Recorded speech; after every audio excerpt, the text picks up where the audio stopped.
Vlakplaas was established in 1979, the brainchild of security police commander Dirk Coetzee.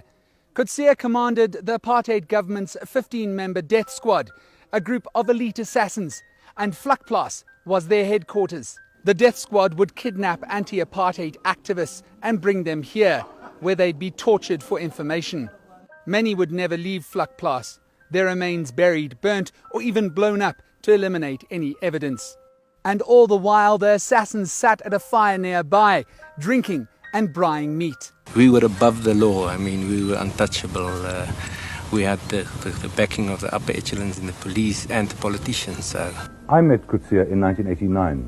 He was angry and disillusioned. He was an officer of the security police elite. In fact, a pioneer of the apartheid state's new aggressive strategy of torture and kill in the name of P.W. Botha's total strategy. The existence of Vlakplaas was exposed by Dirk Coetzee and Almond Nofomela in a Vrye Weekblad interview in November 1989. It was met with flat denials by generals and police officers.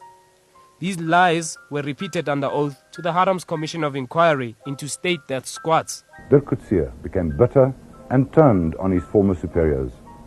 He told the incredible story of the wild Vlakplaas men to several opposition politicians, but they either didn't believe him or they were too scared to do something about it. Because Coetzee's story was explosive. The National Party government, he said, sanctioned a band of cruel men to hunt down opponents of the apartheid state, all in the name of Christianity and civilization. Coetzee even went to journalists with his bizarre story, but could find no newspaper who would print it.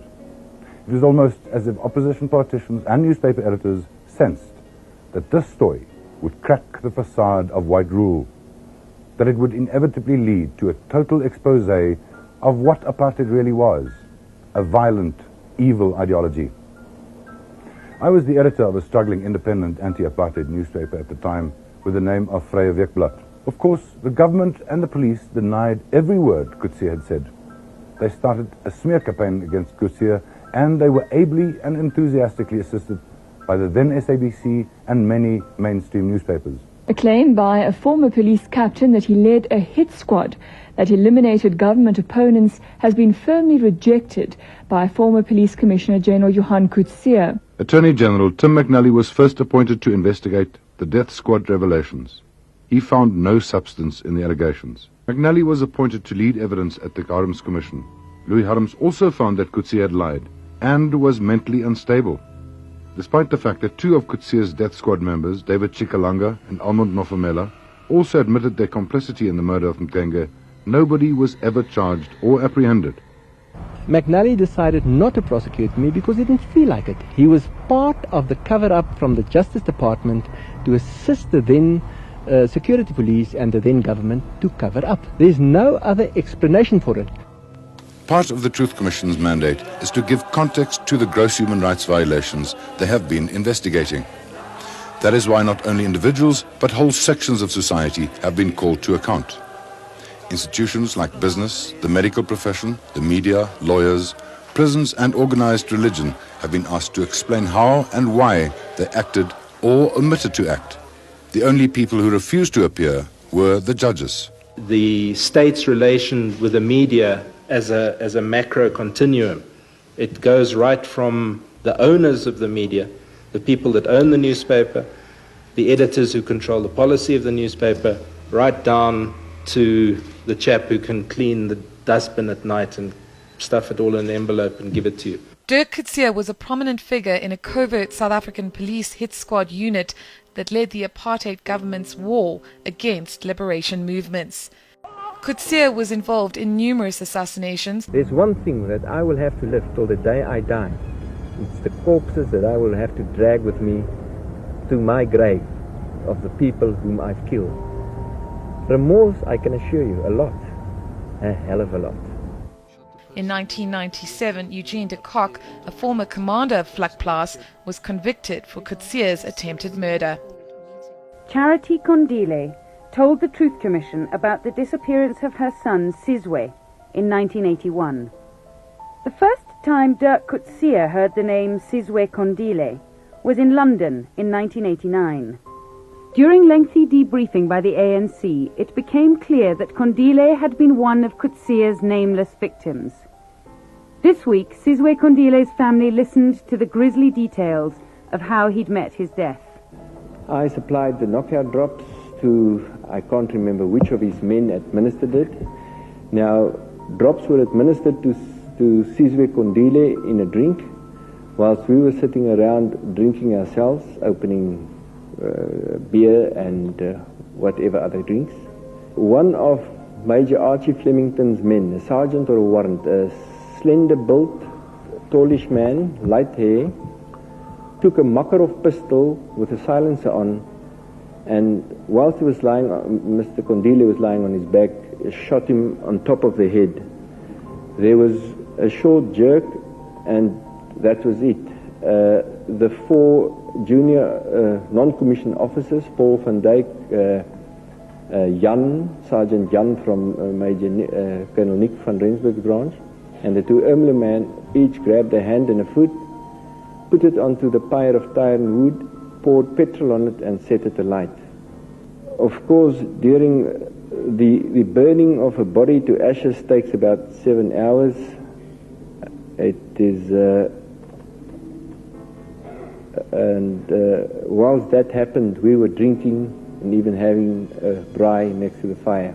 P.W. Botha knew about Vlakplaas and its evil mission. Cabinet Ministers Louis Legrandsie and Adrian Vlok knew. Police Commissioners Johan Coetzee and Johan van der Merwe knew. In fact, it was their idea. The last National Party President, F.W. de Klerk, says he did not know. When he appeared before the Truth Commission in August, I asked him why he did not do something about Vlakplaas when he read Coetzee's confession in November 1989. This is what he said. Vlakplaas was also at a certain stage then disbanded when allegations became substantially almost you couldn't prove. You could no longer say that it was just rumors, and we then took steps as information came to the fore. It was unthinkable for the Truth Commission to complete its task without having listened to the architect of total onslaught, former State President P.W. Botha. Tutu handled him with kid gloves from the beginning. We've had a good meeting, yes, and I'm not going to say a great deal more than that. It was a meeting held in a very good atmosphere, very friendly. But eventually the groot crocodile dug in his heels.